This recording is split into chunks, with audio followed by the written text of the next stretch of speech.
Hey there, hi there, ho there, hello there, and welcome back to another exciting edition of the Cardinal Couple Radio Hour podcast, where we discuss the joy and excitement of UofL women's athletics. And yes, we actually had athletic events over the past week. We actually have results. We have scores. We've got events to review that are coming up today and tomorrow. It's a nice time of year because we're back into it, and so we'll have some fun with that today. Have a crew of four on board today. Joining me on the podcast, Jeff McAdams, Case Hoskins, and Jared Anderson.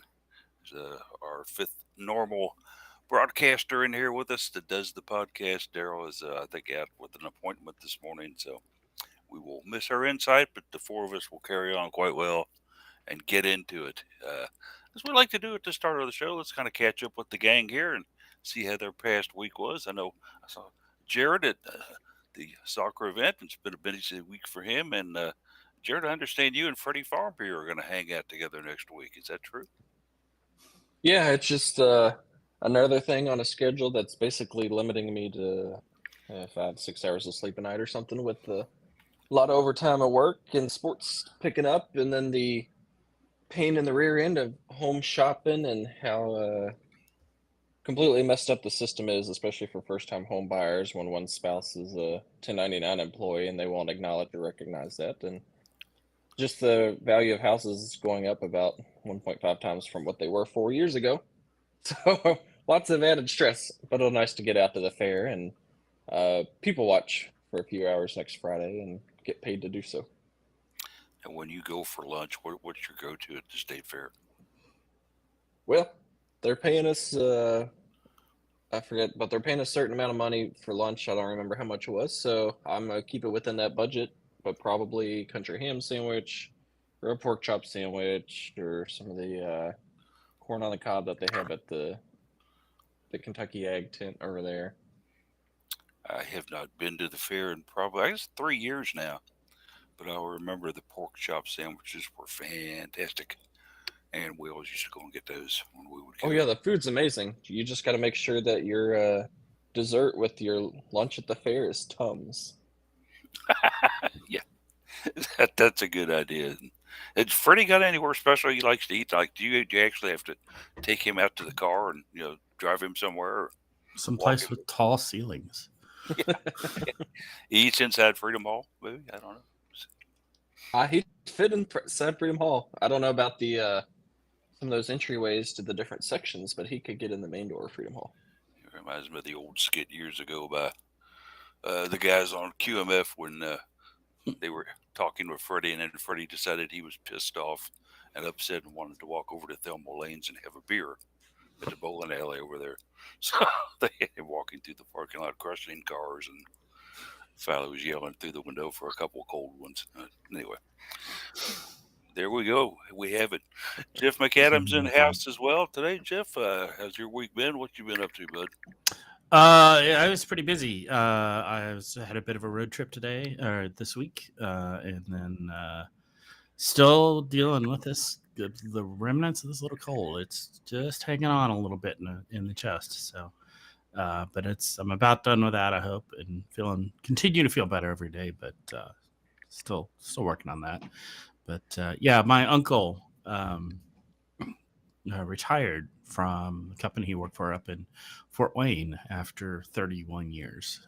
He's worked his way up from kind of entry level position there to being a pretty important person in the company. So they threw a big shindig for him, and so I went up to be there and kind of represent some of the family for that. They had the world's most temporary Rush tribute band.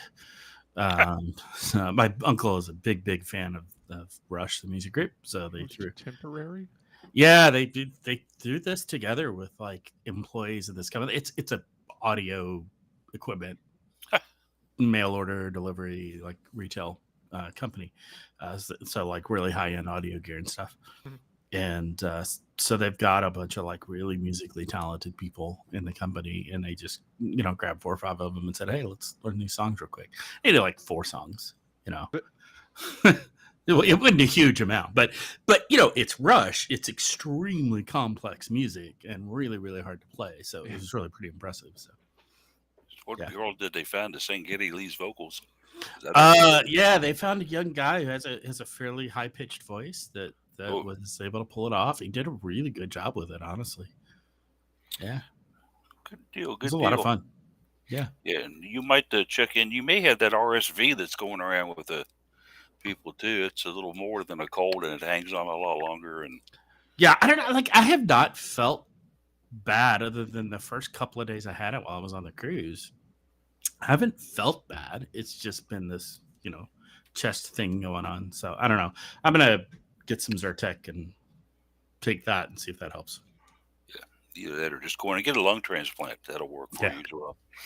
And get all that crap out of there for good. Yep. Case in the house as well. Case, a busy week for you, sir.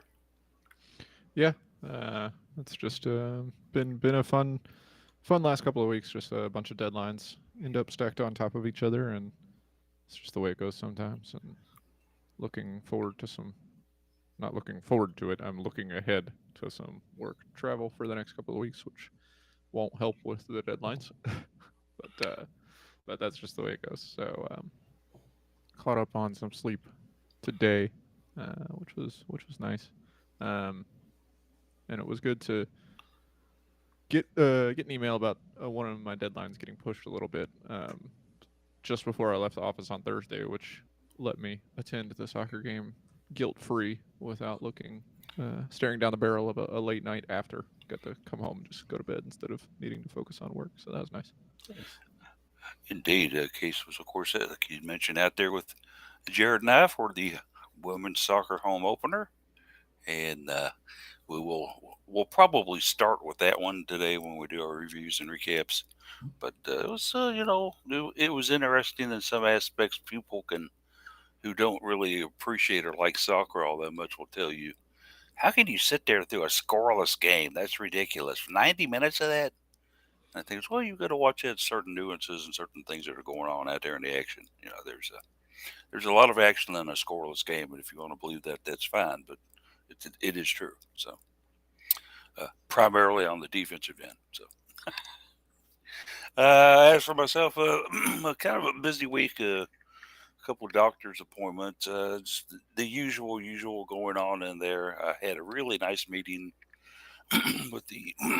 Excuse me, I've got a frog in the throat there. I've got some cough drops. Yes, I do. I think I've caught your RSV, Jeff. Thanks. Yeah, remotely. This is the trick. 5 minutes into the show, and he sends it to me via the internet. God, I hate that. I had a real nice interview with the doctors at the University of Cincinnati on Wednesday.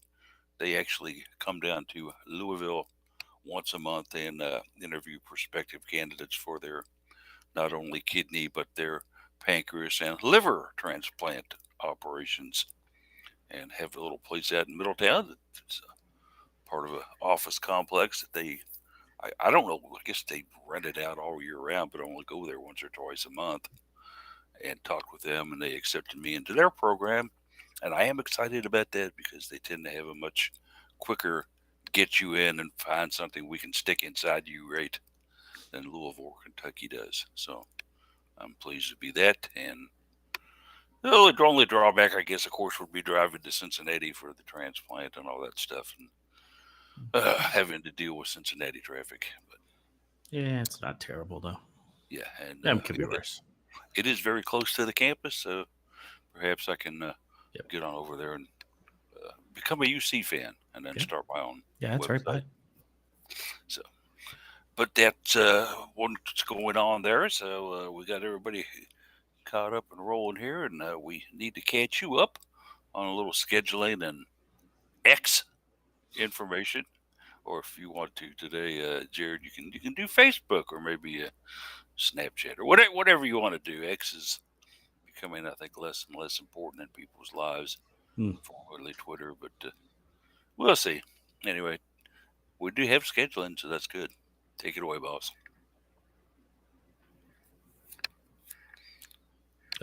He forgot to hit unmute. Did I lose Jared? Oh, there we go. I hit instead of hitting unmute, I hit mute. So there we go. Yeah, fair amount of scheduling going on.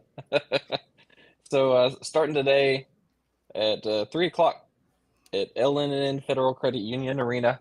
That's the volleyball arena, not to be confused with LNN Federal Credit Union Stadium where football plays. It's going to be volleyball. It's a free admission, so this is not one of those events you need tickets for. It's first come, first serve. Once they reach whatever capacity the fire marshal deems appropriate, they will be closing the doors. If you're like Jeff, you're probably on the way there right now, so you can hop in line. Yeah. No, that's not true. If you're like Jeff, you just get in. It doesn't matter. Yeah. That's true. They let Jeff in. Don't. It's the don't you know who I am? Don't act like that, Jeff. We all know the truth. Don't you know who I am? I feel like I might be able to get away with that, but I really, really, really don't want to try it. Like, I want to be You respectful don't want to be of that that. guy. Yeah, I want to be respectful of that. I don't want to try it. So, but I probably could get away with it. You're well known, Jeff, because Yeah. the one time I went to cover a volleyball event, and this was the one that they actually moved to Sacred Heart because of the power outage. Right. If you remember that one where they beat Notre Dame, and very, very exciting. I was match. unable to be there, but yes, I do remember. Yeah. And so I told Nancy Worley that you weren't going to be able to attend the event, and I wanted to come in and cover it. And she's like, I thought Jeff covers volleyball for you all. I said, well, he does, but he can't cover it when he's not there. Yeah. And so I'm going to come and do that. Do you think you might be able to? She goes, well, it's Sacred Heart. I don't know where to tell you to sit. Yeah. Which, I get. Would you like to pretend I'm Jeff for the day? Yeah, I mean, is that going to help? But I thought it was kind of nice. They gave me a bottle of water when I walked in. Yeah. That was pretty nice of them. Yeah. I don't know if they do that at L&N for you all, but I got a free bottle of water. Well, the Sacred Heart is it? It's not air conditioned, right? Yeah, it's not. No, it is not. Yeah, so I think they were giving out water for everybody, and I mean, L&N is air conditioned. Yeah, theoretically, a little bit, so, maybe. Yeah. It's hilarious to me how many high school gyms in Louisville aren't air conditioned, right? Because it's like, well, we only need heat because we play in the winter, and it's like, yeah, but what about PE class? Right. Like students spend a lot of time at the gym when it's hot outside. They did air condition the new Fern Creek gym, and that was nice because that's also my voting facility, so I still get to go in there. Oh yeah, that could get warm in once a year season or stuff like that. Yeah, and get in there, and it's nice. And then they got the trophy cases up, and I can still see the old pictures of the teams I was a part of and stuff like that. So that's pretty cool. But the thing I think we need to worry about with air conditioning in gyms and stuff like that is sleepovers for the junior class. You don't want that to happen because if they got air conditioning, they'll never leave. So, Jared, we had something going on with you there, buddy. Let's see if we can get back to it. Yeah, so try and get there a little early for volleyball if you do want to get in. Pretty busy day. I guess not super busy, but there's a couple things going on tomorrow all the way from campus with field hockey at their final preseason scrimmage. They're heading up to Athens, Ohio to take on the Bobcats 12 o'clock. Don't expect any TV or streaming for that. And then women's soccer will have a regular season match at Xavier up in Cincinnati, Ohio, 7:30 p.m. For that one, TV looks like it is Flow FC. It's a paid option. So good luck if you want to go ahead and pay to watch that one going on. Monday, Tuesday, Wednesday next week, there is nothing on the schedule. Skipping ahead to Thursday, women's soccer continues their little road stint. They'll be up at Dayton, Ohio, 7 p.m. No TV or streaming there. Looks like men's soccer will be at home that night. Free admission for that. Next Friday, volleyball officially begins their season. It'll be the first of 3 matches that weekend for them. They're hosting Troy, 7 p.m. That is a ticketed event. Season tickets are sold out, and I'm sure the single game tickets for most of them are sold out as well, but who knows? Keep your eyes open for something. And field hockey will also have their first regular season game as well at Traeger Stadium. That's at 5 o'clock against Northeastern. Free admission there, so if you might be able to pull a 2-for-1, start at field hockey at 5, volleyball at 7. Maybe see a couple wins there. And then next Saturday, which will already be off air, but just to kind of hit it real quick, volleyball will continue their kind of home tournament invitational against Washington State. That's a pretty solid Washington State team. I So was gonna say that one's one to be aware of. That's that'll be a fun one to watch for sure. I think it'd be a good early season challenge, and Jeff and I will certainly be there for that 7:00 time. They are they? I'm trying to remember. Are they I ranked? thought they're top 25. I think they are. I think they're top. I think they're around 21. Yeah. I think right about there. About.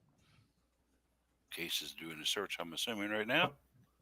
Oh, they still only have the Power 10. ABCA has preseason out. Anyway, continue. Yeah. Anyway, a highly ranked team. Let's leave it at that. Yeah. That's the 21st schedule, though. Yeah. They're 21st in the ABCA. So yeah. If we want to hit X on that, now that we do have some folks, we're all kind of getting back out there and posting on X, formerly known as Twitter. Case tweets out his best case scenario, no E in the word best. Jeff tweets out as Jeff McAdams and Card Couple Radio. Might get some volleyball related stuff here and there from him. Daryl, who's not with us, tweets out as Daryl Fast 4. That's the number 4. Paulie posts as Cardinal Couple, and then I post as Mr. Anderson Jared. And so there you have it. Sweet and succinct as Jared has got you caught up now on things that are going to be going on with the lady cards and their events, and also how to follow us on Twitter. And I'll be honest with you, I've been going to Facebook just as much as I have Twitter lately and stuff like that. So follow me on Facebook too, and I think the other guys jump over there from time to time as well. Nope. Nope. I guess it's just Jared used to go. My Facebook account exists in name only. I deleted the app from my phone a long time ago. Yeah, I haven't been on mine in a couple of years. Okay, well. Yeah. So, sorry. I have lied within the first 17 minutes of the show. Okay. Zuck, if you're listening, do me a favor and just delete the account yourself if you want. Because not lied. Getting on to just do it. Weren't aware, so that's fine. I mean, you get to see cute puppy pics. Come on, guys. I got other places I get my cute puppy pics. There you go. All right, then. Well, let's go ahead and get on into the meat and the bones of the show here. Let's catch up on stuff that's happened over the last week. Let's started out with a Thursday night when the Cards went into Lynn Stadium to invite the Indiana State Sycamores into their home turf to play soccer. And we had a scoreless result in this contest, as one of the things that was brought up a couple times in the press box, hey, they don't have overtime anymore, which was actually true last year, but was true again this year. So it was 0-0 at the end of the clock, and that's how it ended in a game that, of course, obviously a big defensive struggle that it was and everything. The Cards were clearly the superior team offensively as far as shots on goal. Having the ball down there in scoring position, I think it was almost like 65% of the game was they were playing against the Indiana State goalkeeper down there close. But nothing was going in the net. So kind of sad when that happens. Case was up there with me. Jared was down on the field taking pictures of himself with the crowd and other things. But he did do some really good pictures of the game. There was a pretty big cricket hopping around one of the end zones that I was following along for a little bit as we were failing to produce on offense. I was going to say probably just as exciting. You're the recipient of a few passes, I think I heard, right? Yeah, they tried to set the cricket up and the cricket blew the shot. Yeah. Yeah, I wasn't even wearing the same colors, and I had probably about 4 balls roll right to me without me needing to move. I'm like, okay, I'm not going to pull a Jeff Walls and take a shot mid-game or anything. So you didn't get KFD's strategy. She said, we're going to get the ball to Jared because they'll never expect him to score. Yeah. We're going to add the unknown 12th person who would not qualify for playing for an NCAA women's sport. Yes, Raven Alexander's going to step out of bounds real quick. Jared's going to jump in, and boom, right there. This is our key. Not to specifically call out anyone on any particular play, but Raven did let a ball go straight through the box untouched to Jared. instead of attacking it and Yeah. putting it into the goal. I do appreciate the assist, though. And certainly so. In fact, Jared was throwing out T-shirts at halftime. Unfortunately, he was throwing them into the water sprinkler system, and nobody wanted them afterward. Case, your thoughts on this one? It's definitely not how you wanted to start the season. They brought in Indiana State, a team that went 2-11-3 last season, expecting to romp, I would say. In media day, fall sports media day, coach harped on needing to score more. Everybody's aware they needed to score more. They scored 13 goals last season, and then didn't do that. It didn't happen. No. Against Indiana State. You mentioned the amount of time they spent in the offensive quadrant. For whatever reason, the stat, and they talked about it I overheard them talking about it in the press box, how it's weird that the way the stat software that they use breaks the field up into quadrants instead of thirds when everyone in the soccer world speaks about them in thirds. But Louisville spent 40% of their 63% of possession in the final quadrant, which is 25% of the game. They had the ball in attacking position and couldn't put the ball in the back of the net. So, coach was frustrated that, in her words, they didn't threaten really ever, which is kind of true. I mean, there was at least one, maybe two decent shots, and then there were a couple, one from Lizzie Sexton, one from Fiona Geyser that, if the goal was a foot taller, would have really troubled the goalkeeper, but it wasn't. But when you're down there for that long, they took 8 corner kicks, a number of set pieces on fouls in that region. They really should have put something in the goal, and they weren't able to, and that was unfortunate. They maintained possession. They did a good job of preventing Indiana State from really doing much of anything moving forward. Coach didn't think that Indiana State had much in the way of threatening Louisville either, Yeah. which is fair from a possession standpoint. But the midfield and the defense did have to do their part to make sure that Indiana State couldn't do anything. But yeah, they expected to win. They didn't do it. They at least didn't lose, I guess. I remarked in the press box that when at one stage Aaron Floyd came out about 30 yards off the line to clear a ball, and it's like, well, I don't want to draw Indiana State, but I certainly don't want to give up a cheap goal with a minute left and lose to Indiana State. So could have relaxed a little bit there on the pressure. He had a leg cramp and had to run out there and stretch it out a little bit, Jared. That's all it was. Yeah. That's all it was in case. Yeah, this is a situation where Aaron Floyd, basically they had no shots on her. They had no shots on goal on her. You can attribute that to the Cardinal defensive line if you want. The midfielders that just basically prevented ISU from getting the ball in a position where they could be dangerous with it. And that's certainly good to see. But then again, was it just because ISU isn't a very good team?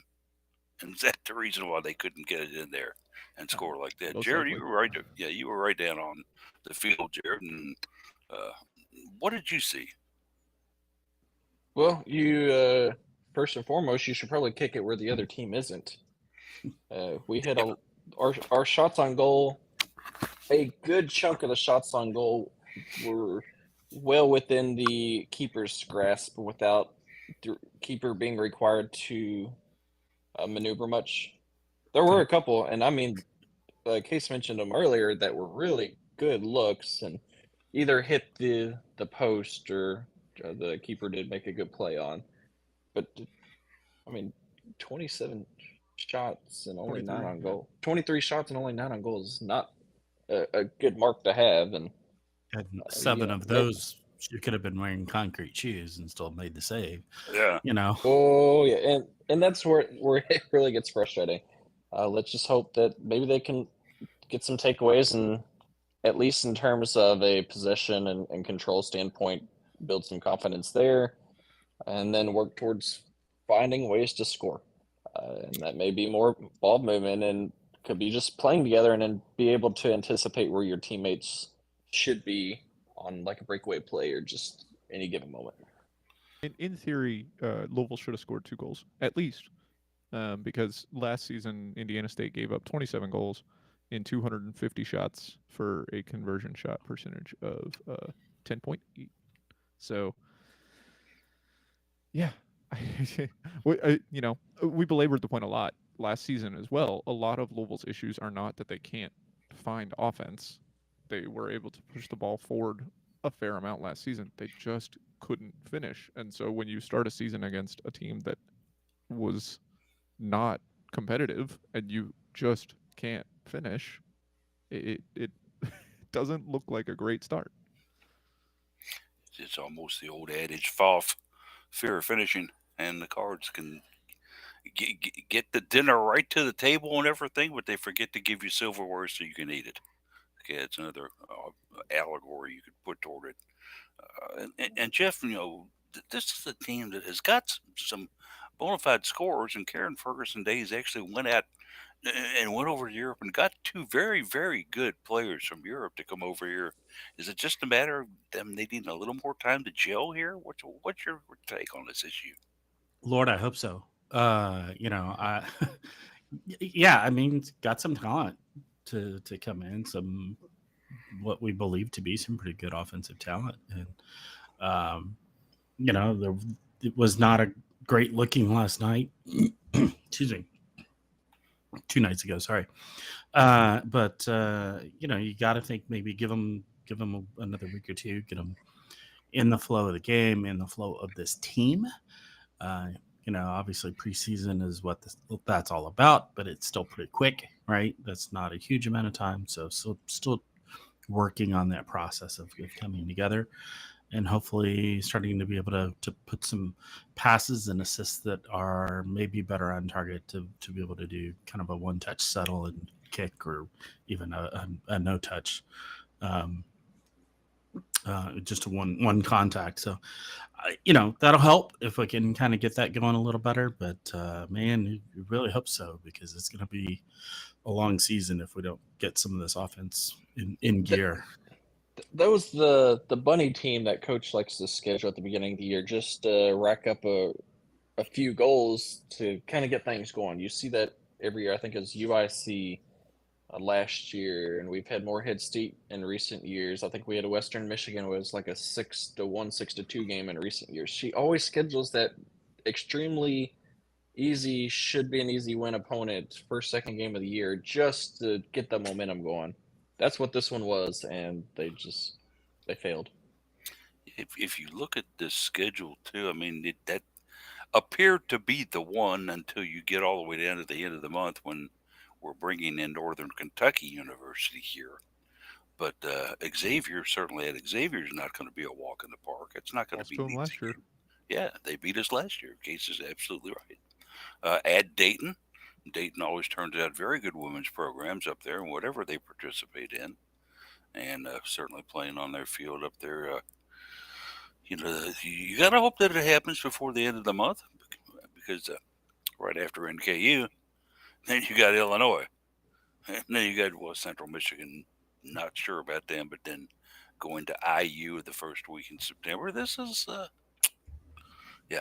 not an easy kind of setup here, but Louisville has not failed to win their opening game of the season since 2016, which was a 1-1 draw on the road at Indiana, which they followed up with a home opener beating Indiana State 4-0. I would need to keep going back even further to see when the last time they failed to win their home opener was. So, to Jared's point, that home opener is usually a bunny, and it was. I mean, this is a bunny game. There's no way to ignore that. This was not the result that was supposed to happen on Thursday. Yeah, a little hard to try and sugarcoat when you're playing a team that went 2-11-3 last year. Yeah. it'll be interesting to track them a little bit to ISU the rest of the year. They have a new head coach. They have obviously new philosophy and stuff like that, and see how they do in subsequent games in this one. They'll Uh, have a common opponent in their next game. They play Miami. they are going to play Miami. Okay, have we got Miami on the schedule this year? Like the University of Miami. University, but not Miami, Florida. Okay, all right, because Miami, Florida does not play. No, yeah, they do. Yeah. We're not. They're not on our schedule. Are they Well, not? Yeah, we they don't are. play every ACC every year, I don't think. We are playing them the 24th. I'm I was sorry. going to say. Somebody put me back I to bed. assumed we played them. They're one of our common opponents. So put me back to bed and I'll be fine. Uh, as we'll see what happens with that. Hopefully the Cards can get this solved and get some offense on the field. There, they need to do that. So moving on over to field hockey. As field hockey last night over at Traeger, and I imagine it was pretty warm over at Traeger, but they brought in crosstown rivals Bellarmine. Bellarmine been D1 now, I think, for 5 or 6 years, or maybe 4 years. Okay, 4 years. Yeah. This is their 5th season in D1. The fifth. Okay, so they're going into their 5th season in D1. It's almost like not even cross town though, because it's also their home facility. That is true. Yeah, it's like cross locker room rival or something. I don't know. It's a shame they probably don't practice there because otherwise Aaron Schneidmiller could have just kept her same office when she went to be their assistant coach last year. Well, I think they do get some practices in there, and they also practice over across the street over there on that McDonald Field. They played a game at Fraser last year. Yeah, they did, didn't they? They sure did. So, it's Bellarmine, a program that we like to follow just because of the occasional Louisville connection over there, crosstown rivals and such. Though the Cards took this one 4-0. An exhibition that, as they tend to do in exhibitions, once the actual action is over, they go into an overtime. Sometimes they play 2 overtimes, and then they have a shootout. So, exhibition's actually a lot longer than a regular soccer or a field hockey match would go. But I was unable to make it. I just wasn't up to snuff to get out there last night. But Jared was there. And Jared, what did you see, buddy? Yeah, a much better result than the day prior with women's soccer. But it seemed very loose, relaxed. Bellarmine's not a great field hockey program. They're okay. Just UofL is far superior, and we've seen that in past years. Defense, midfield, it's such a veteran defensive group that it's almost like you don't need to concern yourself with what's going on back there because you know they'll hold down the fort without any issues, and that's what we saw yesterday. Anything that came their way, they're ready to go. Offensively, some new faces mixed in the offense, and they were eager and hungry and ready to get out there and prove themselves, and we certainly saw that yesterday. I think there's still some work that needs to be done on those set pieces where I don't remember converting any of those, but some nice passing in that forward quarter of the field, and one that actually led to an open goal for the most part, just because the maneuver and the pass was so on point that it led to that open goal, easy goal. So another year with challenges at the corner penalty. Right, and corners, it's early. He tried a ton of looks at penalty corners. Not every single one seemed to be designed for a quick shot. Some of them were just to see how they could handle certain inbounds passes and whatnot. But there's some work to do. I think that's probably what she's going to address the most. And that's been a weakness of this team for 2 or 3 years now. Really, it's been corners. So yeah. Hopefully that will turn around a little bit where they can score like that. Jared was able to catch up with Coach Sauer after the game, but they did not do any player interviews, which I kind of expected. That I was surprised that Sauer did something, but good that you got that. As he talked with her a little bit about her thoughts on the team's performance. You can hear that at the Cardinal Couple column article this morning. A very, very good, almost 3-minute interview with Coach Sauer. So you must have had some kind of inducement to get her to talk for more than 30 minutes or 30 Yeah, seconds. Excuse me. yeah, she likes me better than you is why Oh, we she got to go does so long. absolutely. Oh, that's for sure. Because whenever I'm not, whenever you're not there, she asks where Jared is. Whenever I'm not there, she never asks you. So, are you doing the Peps game? Where's Jared? But Coach. she was in a very warm and delightful mood yesterday. All around, just pleased with the performance from start to finish. Being able to kind of relax and just throw different looks out there too, and I think how well some of the newcomers performed and how quickly they adjusted the system impressed her, and she spoke so highly of the fifth year returners. I mean, she couldn't brag on them enough and the leadership and responsibility they've taken upon themselves. That it just from talking with her, you can tell that this is set up to be a probably one of the best years in UofL's field hockey's program to me. Just the way we've kind of talked and watching them play. So I'm excited. I know she's ready to get going to next Friday. So am I. And so, a concept that I don't know if she introduced it to the game, but it's something that we haven't seen out of them in a long time. She's kind of split the squad up. She had one squad playing against Bellarmine yesterday. Although the entire squad will go up and play in the next game when they make the trip up, she's said that she's going to start pretty much a different squad when they play Ohio University up there. This is a very interesting concept, and I'm not sure if I fully get why she's doing it other than she's got such a big roster. Any insight on this, guys? Maybe looking at it more from the standpoint of certain players gel better together on the pitch. So if you can practice your A.1 folks together and your A.2 folks together, not like it's an A squad, B squad. It's just these players seem to their traits favor each other and complement each other. And then this other group, the same thing, and where you'll rotate instead of one or two at a time, where you may rotate four or five.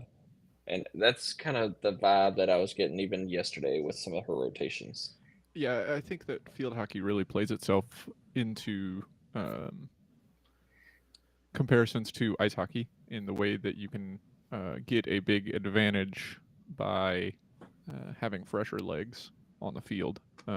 And you see line changes in hockey where you'll exchange basically the entire team or three of the five ice players at the same time to get some people a break. And in field hockey, we see some substitution patterns like that from Coach Sowery.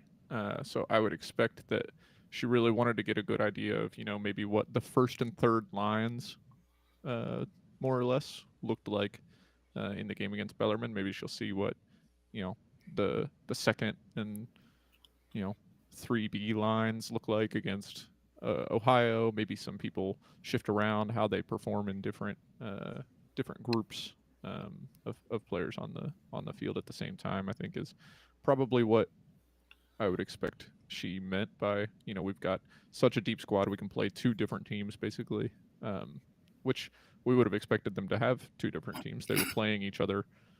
As she said, it's nice to play somebody that's not ourselves. So they've been playing almost exclusively full field scrimmages in practice. And so that would be what my guess is. She's trying to see what those lines look like for those big substitution patterns to maintain quality while also getting fresh legs. I've got to wonder if how long it will last if it does last after the Ohio University game, because right after that they start coming in fast and furious and with very, very good quality in Northeastern, Northwestern, then going up to play Princeton. Always tough up there against the Ivy League schools. Playing Penn on the road and then coming home to face Ohio State. I can't see the split squad doing well in the next 5 games if she continues to stay with the philosophy. I doubt she will. My guess is that she's going to get the best out of each squad and then come up with a squad. So a little harder to game plan against. Do you game plan against this squad or this squad? You Oh, for never sure. know what's going to get thrown at you. But yeah, I agree with you that she's going to find the ones that she feels most comfortable and can trust out there to really go above and beyond. And then the rest will come in as reserves and still see plenty of time on the pitch. As Case mentioned, you need fresh legs constantly in field hockey. But yeah, they're going to be more of that reserve role and fill in as needed. And I'll tell you, with the heat extremes expected at the end of this upcoming week as well, too, they may need to get some people, fresh legs in there for Northeastern on Friday, because that's being played, I think, is a 5 o'clock game, and it's going to be a scorcher out there, kids, if the current weather forecast holds true to form. Well, if they didn't pick a black perimeter turf, it would be a little bit cooler as well on the field. Yeah, at least you can go back into the shade back under there by the Right. concession stand. Yeah, it was noticeable just from standing on the concrete back there near the concession stand to taking a few steps onto the block. You could just tell the way the sun hits that black turf and gets you. It's quite a few degrees warmer. And then you have to remember that both benches are on that black perimeter turf too, so they get hit with some of that heat. That is right. I wonder if that new Louisville beer is available in the concession stand there. That might be an idea for you, Jared. Just go in and down 4 or 5 of those at halftime, and then make sure to send us your second half picks after doing that too. Okay. I just go ahead and have EMS on standby if I'm gonna chug a bunch of beers out in that heat. He'd have that IV ready. Jeez. Pictures of his tennis shoes. Why? I don't know. So, anyway, best of luck to them. It looks like they're off to a good start with a win over Bellarmine. We'll see and hope that continues tomorrow at Ohio University as they take on the Bobcats up there. A fun match always against Ohio U in anything that we play them in. Moving on a little bit then to our next sport that we're going to discuss a little bit today. Moving to the future. Yes. If we jump fast forward into the future, well, actually, in a couple hours from now. It's the future. It's just the near future. Yeah, the not so far future. We'll call it that way. Volleyball, red black, an annual event. Jeff goes to those each year, gets to see those in. Always a good time, Jeff. What do you expect to see today? I expect to see lots of balls hitting the ground really hard. This team has a lot of offensive talent, a lot of it returning. We've graduated 2 really strong offensive players, but we've got a lot coming back. We've got a lot of new players coming in that have some really great power in their hitting. So I expect to see that. One piece of news that we know about, thanks to Jared, is that Alana Scott will probably not be playing today. Minor ankle sprain, twisted ankle, nothing serious. She'll be back for the season opener, but we don't expect to see her play today. That's okay because we've got an influx of, massive influx of DS Liberos that can fill in that role, including a returner and Aiden Bartlett. So, man, it's this event is always just so much fun. It's kind of a homecoming of sorts because all the fans get in there and they haven't seen each other in months, and so there's a little bit of that. But also low pressure, a lot of fun, a lot of joking around, very loose sort of play between the team because it's intro squad play. But this team is full of a lot of competitive people. Individually, they're going to be competing. And we've got some serious potential position battles going on. So we're going to have some players that are really looking to show off to try to secure themselves some more playing time during the season. So, this is always a fun event. Get there early. I keep saying that to people. Get there early. There's going to be a line. And they'll probably open the doors and close them again probably within 20 minutes because the place will be full, is my guess. So yeah, definitely get there early. Is it a thing that they would normally do to because the doors open at 2, right? So if the line is there at 1:30, are the yellow shirts going to come out and kind of count off people in line and be like, You all No, might as well go home. You're not gonna. If no, you they stand out wont. here for an hour, you're gonna just be disappointed when you get to the Yeah, door and we don't let you in. I kind of wish they would, but no, they generally won't. Just gonna be, if you're gonna stand in line, you might get up there and the doors may close before you get to the door. Um, Very realistically, it sucks that that's the case, but realistically, that is a possibility. All crying out for a stadium capable of holding a crowd, but Yep. that's another discussion another time. Hmm. We were actually talking a little bit about that at soccer the other night, where you see where all those white trucks and cars are parked over there. Yeah. Wouldn't that be a great place to put a volleyball arena? Put an arena plus some sand courts outside Yeah, alongside it. You prepare for the future of a potential beach volleyball team. Yeah, absolutely. Do it all at once. Jared will be down there taking photos of the event. And so, some of your thoughts on this team this year, Jared? Some of the things that you look to see, hope to see.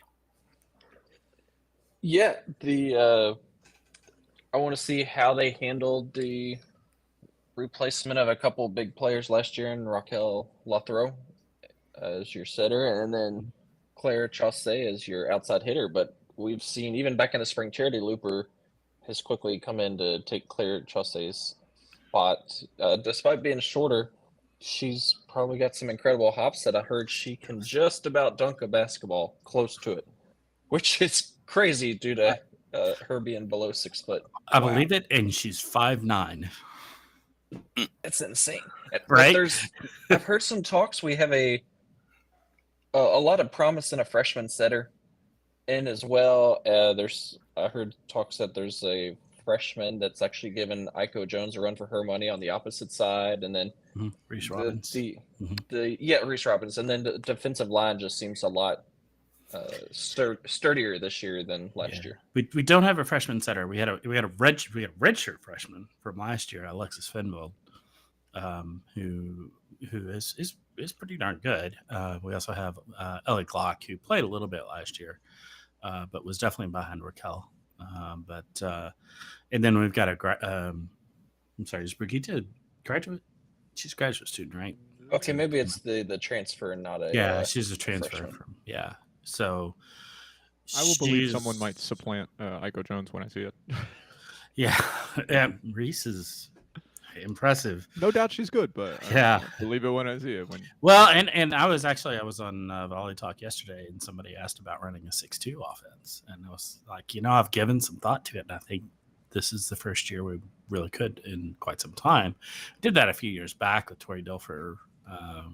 Her first year she was with us until she just won out the position. But, we could. Part of the trick of the 6-2 is you have to have a second right side, which we did not have last year, right? It was Aiko or nobody. But with Reese coming in and being a competent, really, really impressive right side, which is really impressive because in high school club ball, she played middle. I was going to say, she's listed on the roster as a middle blocker. Yeah, they're actually also, she's 6'5", so 6'5". Outside at 6'5" would be it'd be kind of hilarious to see her and Charity opposing each other on the like on the across the net from each other. Yeah, it'll be interesting to see if we do run a 6-2 this season, which would be, I think, is a lot of fun.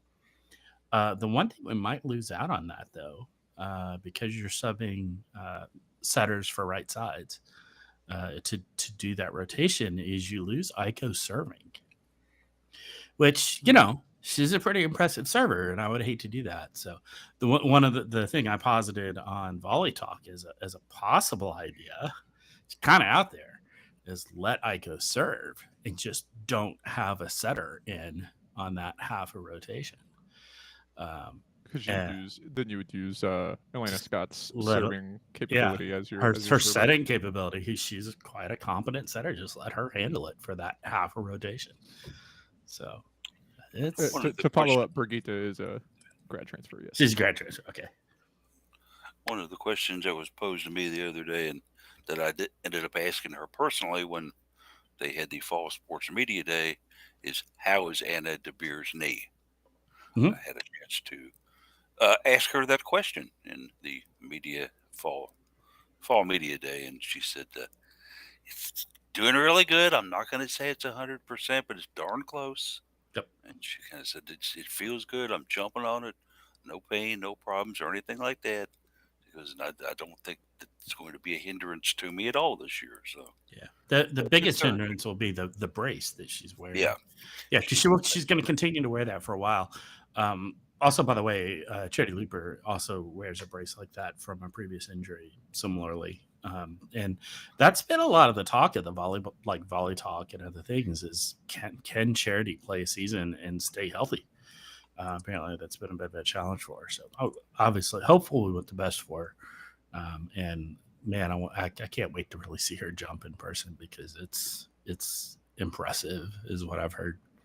And for DeBeer to say that she's still her knee's not quite 100%. You know, you're coming up on 9 months, almost a year, 9-10 months since the injury. It's one of those injuries where you're like, well, at this stage, we're probably not going to see 100% knee for her.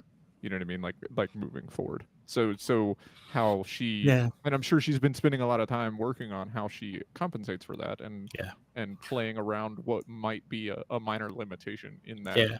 We might, with ACLs, you see people coming back that take longer than 9 months to really get fully recovered. This was not an ACL, to be clear. It was a PCL tear, but, it's still a significant, ligament tear to recover from, and it takes a little while. So we might see her get back to 100%. I don't know, but yeah, it's a concern certainly. Jared, how important is Anna DeBeer to the makeup of this team? If she has to sit, God forbid, for an extended period of time, how does Cards volleyball react to that? Yeah, she's kind of a do-it-all type player for Louisville, and we've seen that. She's a strong outside hitter on the front row, but she's known very well now for her back row attacks, but she can play a pretty solid defensively, not as strong as a normal DS or libero might be able to perform, but she can hold her own back there, and even from the serving line, she's put up some good numbers. The only thing I think that would be her biggest weakness would be setting, which as an outside hitter isn't something you'd really require of her. So if that's her the biggest concern about her, that's a good thing. Yeah. Oh, no. You're not gonna see her set. And it's nice having those do-it-all type players because you can put them in just about any position and not worry. And being able to keep her in your lineup in your rotation allows you to have more substitutes for other players as you need them. Yeah, you got those six rotation left side hitters that like DeBeer is certainly capable of doing, and so is Charity Looper. We got this huge influx of liberos and DSs as freshmen. We may not see many of them. We may not have much need of them. So I don't know. It'll be interesting to see how that develops and what goes on there. The volleyball makeup of the schedule also is something I wanted to kind of touch on quickly here too. It looks like Louisville is going to play a full straight month of volleyball without seeing a single conference opponent. And that is kind of, I think it's 11 games, including the exhibition, I think 12, before they actually play, bringing in Syracuse on the 22nd of September. And I don't ever recall it being that deep, but Jeff, am I wrong here? I think that's about typical.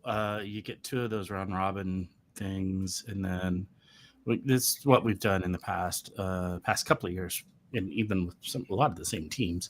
And then you get that four match series that has been the Stanford, Kentucky, Nebraska type of opponents. Those really, really high end opponents that have made our non-conference schedule so strong.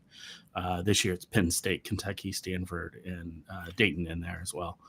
Looks like a killer stretch right there, man. Yeah, and in the past it's been like Nebraska, Kentucky, and we remember who all we've played that year, and then we went out last year to Stanford, also played Kentucky, and played I don't remember who the third big one is. Maybe Purdue? No. Purdue, maybe? I don't know. Nebraska? But no, we didn't play Nebraska last year. That was 2 years ago.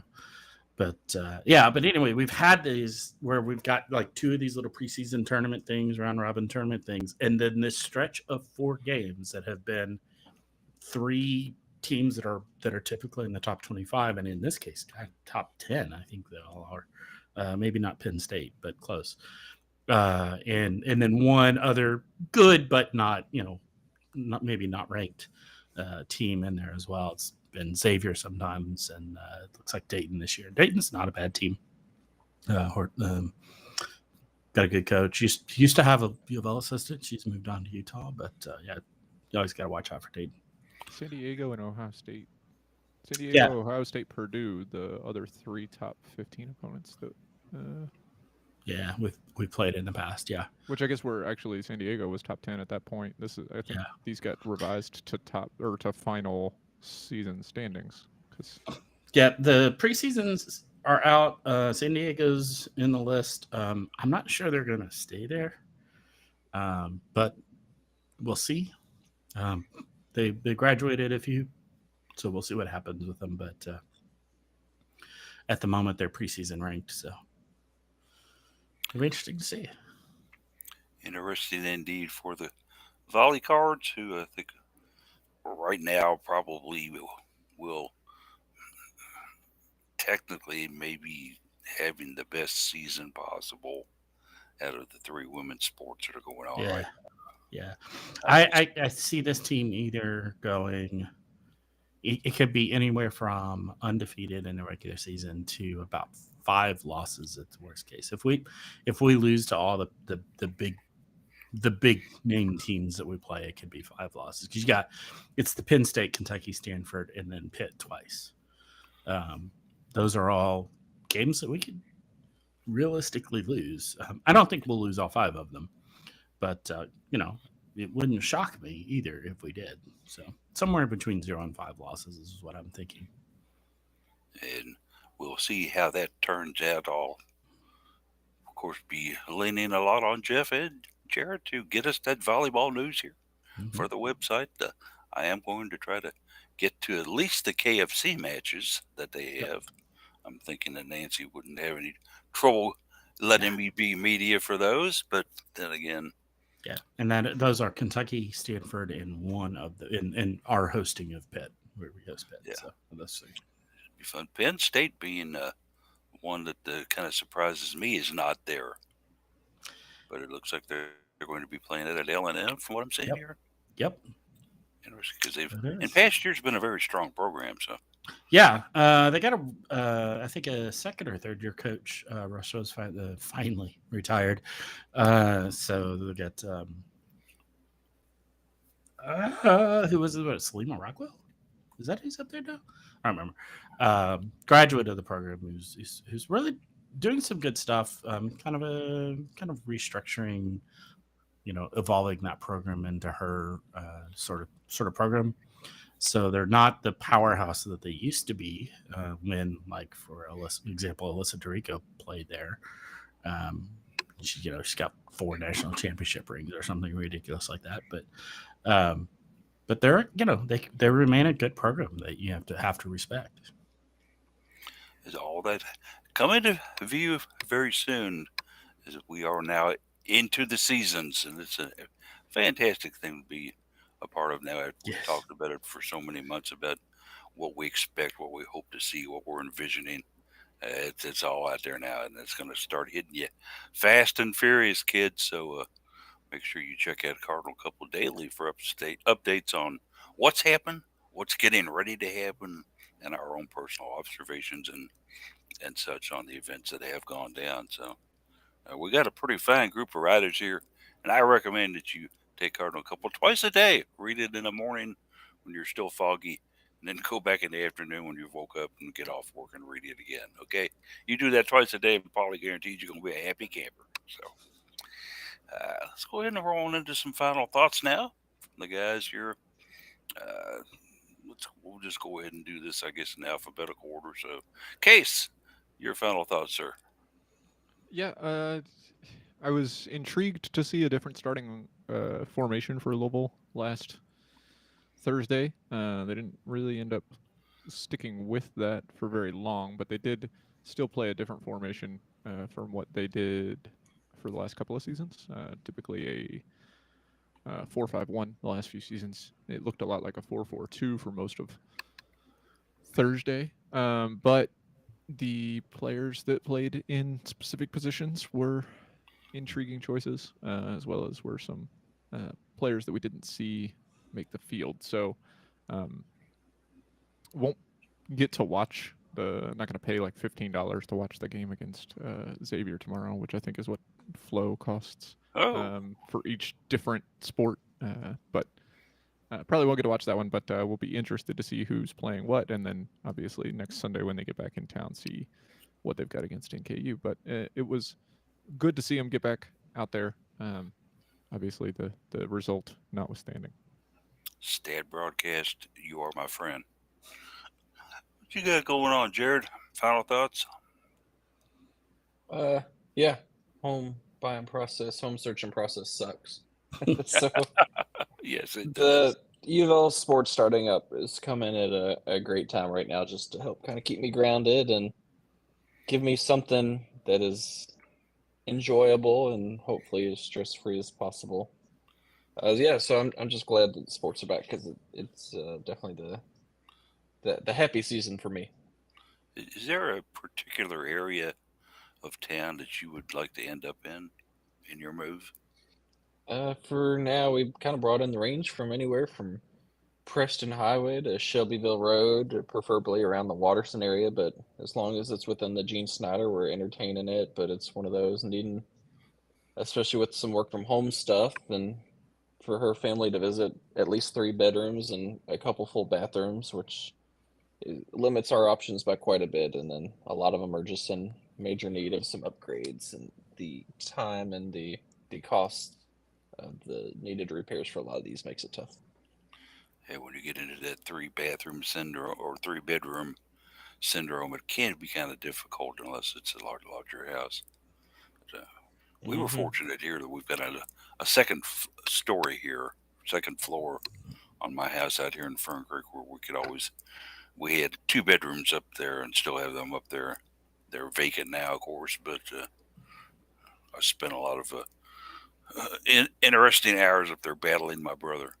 Okay, Is that where Sonya goes to hide from you? that's pretty much you go. That's our storage area now. We've got stuff piled up there, and desperately probably need to clean that out. But you know, she sends me to the basement when she's tired of me. It's I've got to hobble Does down. she let you walk or does she push you? That's the question. Yeah, fortunately, there's a handrail there, so I can grab that if she does try to shove and help myself that way. But the thing is, unfortunately, once I get down there, she can lock the door from the other side, so I can't get back out. Since we had the windows redone, I can't open the windows, so it's kind of bad. And I've found that I'm really, really good friends with the humidifier now. We've had some great conversations. Jeff, what do you got for me on final thoughts? Get me out of this train. Ah! I am about ready to sprint out the door to head downtown to L&N Federal Credit Union Arena. So I'm going to get some food along the way, stop someplace quick and get there and make sure that I get in. Like I said, I don't want to be that guy who's like, hey, don't you know me? I don't want to I don't want to play that. Have to try to play that card. So I'll be getting there. Hope to see others down there, and looks to be a lot of fun. And man, I'm really ready to get this volleyball season started, as I'm sure you all are all very much aware. He is pumped and he's fired up, and it'll Yeah, happen. It will happen, sir. So you're in your season. You're in your glowing now. that's right. It should be. I just want to my final thoughts here today. I just want to do a special shout out to a group down at U of L who sometimes I think we kind of tend to take for granted. Sometimes we don't pay much attention to them. But I'm speaking of the yellow shirts. This is a group of men and women who volunteer to serve as ushers and kind of crowd control for the various athletic events that take place on campus for the University of Louisville. And I was very, very fortunate when I went to go see soccer on the Thursday night where I park, which is in the handicap area, it's a very easy access into Lynn Stadium, but then I'm faced with the prospect of walking up 40 steps to get to the press box. And with my current condition and everything like that, that can be a little tricky, okay? I go pretty slow, and thank God that there are handrails on those steps. But the yellow shirts basically formed a quadrant around me, 2 in front of me and 2 in the back of me, and they walked me up those steps Thursday. Stopping for I needed a rest and all that, and I was very, very grateful and thankful for them for kind of making sure that nothing happened to me when I was going up the steps. And these guys don't get paid for that. Yeah, it's Not at volunteer. all. Yeah. They're volunteers. They go out there because they love a sport, love a game, and my hat's off to them. I'm glad that they're a part of our sports programs. That will do it for us today. Everybody have fun this weekend. Get out and catch some Cardinal stuff if you can. Certainly follow Cardinal Couple. We'll keep you informed on everything that's going on. And everybody have a great weekend.